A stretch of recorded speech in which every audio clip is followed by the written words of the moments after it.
I'm Daniela Genius, and I want to talk today about this idea that social enterprise is just about doing charitable work and how wrong that idea is. For many years, whilst I ran my social enterprise, I would be inundated with calls, emails, visits to my office from people that wanted to set up what they called a social enterprise. When I would delve deeper into what their business idea was, I would quite quickly see that really they had an idea for a charity. And it seems that there was a huge misconception about what a social enterprise is. It was this kind of idea that it's a not-for-profit organisation. I have been quite passionate about promoting the idea that that is not what a social enterprise is. A social enterprise is an enterprise that operates for more than profit. That doesn't mean that there isn't a profit, it just means that that profit is then used for good. So, a good example of that, well, there's many examples, but a fantastic example that I really like to use, a young lady I know owns a social enterprise called Miss Macaroon. Fantastic organisation.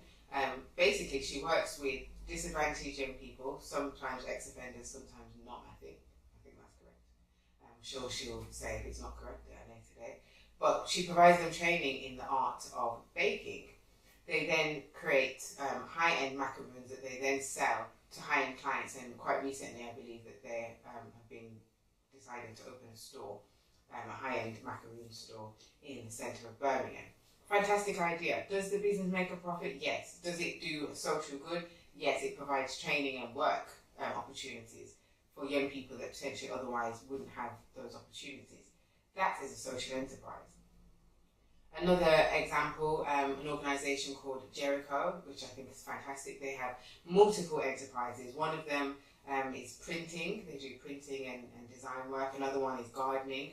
Another one is building works. And they work with disadvantaged people, unemployed, train them up in each respective areas, and then they work in each individual enterprise.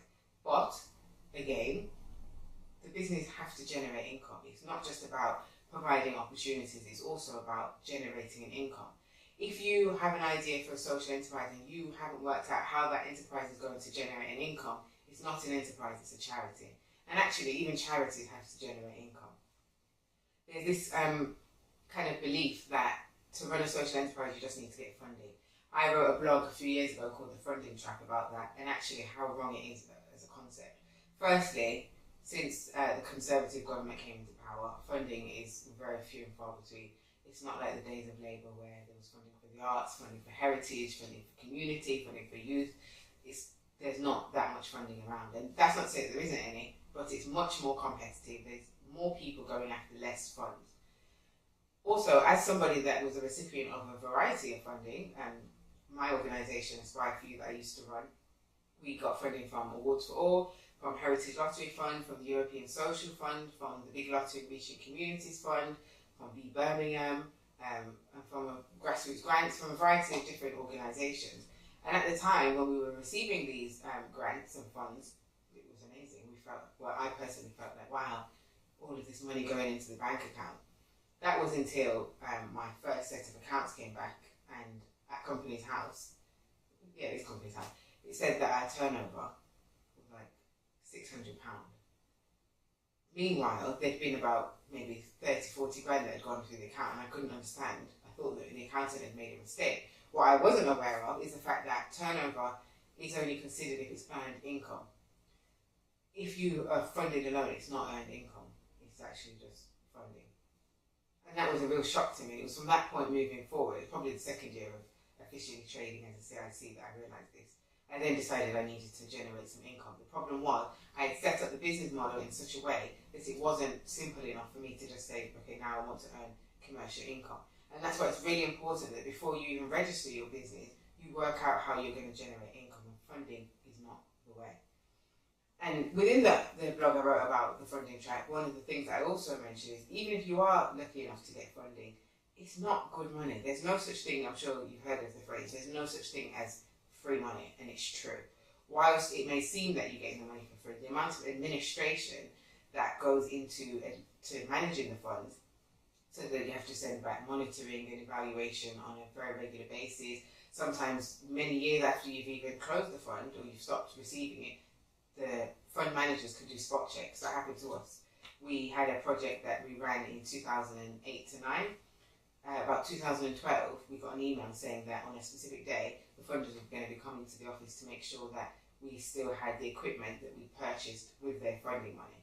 Now, no, it's not costing me anything to just let them come into the office, but it's inconvenient. And I don't want to have to go through and show you this is where the sewing machine is that we purchased, and this is where the camera is. If you run in a business and making your own money, then you can choose what it is that you're doing with it.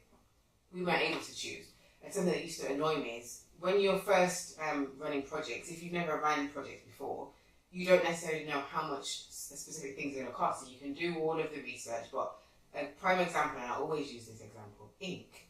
Ink can cost a lot of money if you don't budget for it. And for one of our first projects, we bought a brand new printer. We saw how much the ink cost. The person in the shop told us how long the ink would last, and they were wrong. And actually, we'd applied for a specific amount of money, let's say £100 for the ink for a period of maybe 3 months. We used that £100 within the first month. We weren't then able to go back to the funder and say, well, we've run out of ink money. So we had to pay for that ink money out of some of the other funds and move stuff around and generate additional income to cover ink. Now, that's a very small thing, but if you consider there's stuff like stationery, paper, bus fares, there's so many things that can just balloon and balloon. And if you don't have any other income other than funding money, how are you going to pay for this stuff? So it's really important that you have a proper business plan, that you research your market and work out how much can I spend, how much can I charge for my services or my product, and is that going to be enough to do the social stuff, or how can you integrate social into income delivery, profit generation. So if your business idea for your social enterprise is all social and not enough business, you need to redress the balance, or otherwise open a charity. I'm Daniela Genus, and I hope you found this video useful. Please share, please like me on Facebook, Daniela Genus. Please subscribe to my YouTube page, or my YouTube channel, Daniela Genus on YouTube, and visit my website, www.danielagenus.com. Thank you for watching.